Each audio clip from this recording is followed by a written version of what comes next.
Okay, guys, just a few highlights of the calls thus far.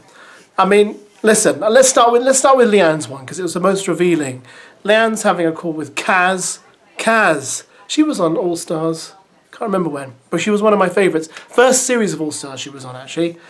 And KAZ is telling her the truth about Scott flirting with Belle, and then Belle saying to Leanne, you know, no, not Belle saying to Leanne, Belle saying to someone that, you know, after the show's over, Leanne and Scott will last a week, and then Scott will be in her being Belle's DMs. And obviously that doesn't really please Leanne. And then after her call, they ask what was said in the call, and Belle is sitting right there, and she has to reveal it to Belle, and Belle's just sitting there. For the first time, guys, Belle has little to say and just looks a little bit embarrassed. Yeah, I knew they'd think that.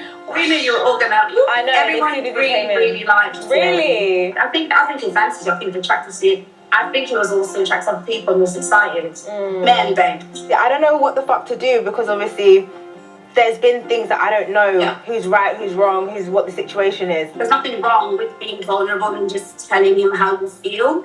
Because then it's like, at least you've laid your cards on the table. What he does with that information is up to you, and then you can then decide what to do then. I wasn't too happy with how he was handling everything with Belle. I think his conversations with Belle were very flirty. He said it was 70-30. My POV was 70-30. If it wasn't, it was 60-40. I feel like it takes two to tango for sure. Agreed. I think he was honest with you about the conversations they were having. They were really flirty. I think they'll be uncomfortable for you to see and watch. Yikes. I thought that was your genuine friend in there at the beginning.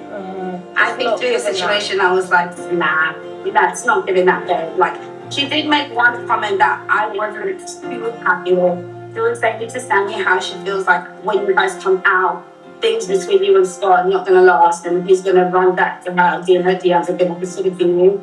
It's hard in here because obviously I don't hear these things, and that was my girl at the start. But if she's saying that, then that's a long day. You're a really smart girl. Just trust your intuition, trust your gut. Now you telling me that about Belle's throwing me off. I'm not gonna lie. I think Lucinda's been a good friend to you. She has. She really loved when she stood up to you.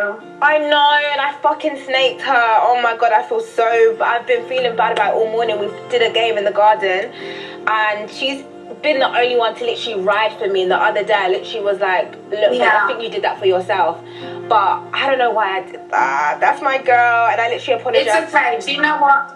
I think Lucinda stood up for you. I also think she stood up for herself. Like, those two things can coexist. Right. I literally love her. She's been there for me. Just make sure you keep your head high, stay going, keep standing up for yourself. Like, don't be scared to be yourself. It's a safe space for you to just be you. Tell everyone I said I love them. Oh, I love you all so much. I miss you all so Angel, much. I miss you. Apparently you said that when me and Scott get on the outside, it's going to last a week and then he's going to be in your DMs. I did think that Scott would have something to say when we got out, yeah. Yikes. I was like, oh, I wish you never told me that. Obviously, I love KAZ, but you can't fixate one person's opinion on a whole 24/7. I said we're rebuilding the relationship. So it's I wouldn't even charge that. It's a situation between them two. I don't want it to be a thing. Like you know, like. But I was like, oh, I wish you didn't tell me that. But I just thought I would just tell you what she said because that's what she said. Let's have it out there.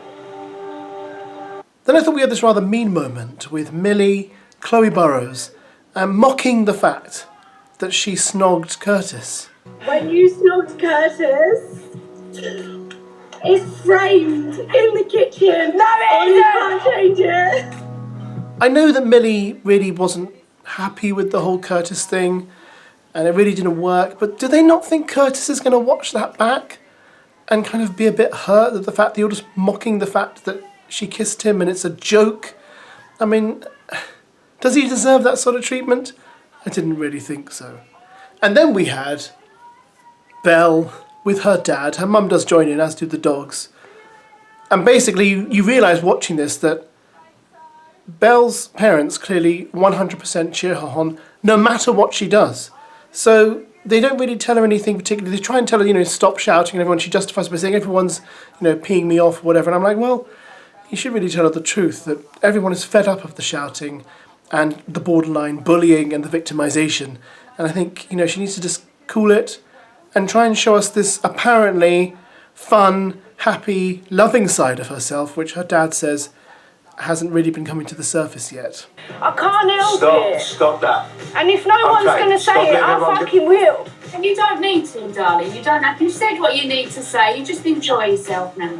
My closing thought is this: stay out of people's lanes, start smiling, be the beautiful Belle, everyone's behind you, be fun, let everybody see the happy-go-lucky person you are, right? Love you, kid. Darling. I miss you so much. I miss you too. Love you. Go on, my baby. Queen of queens.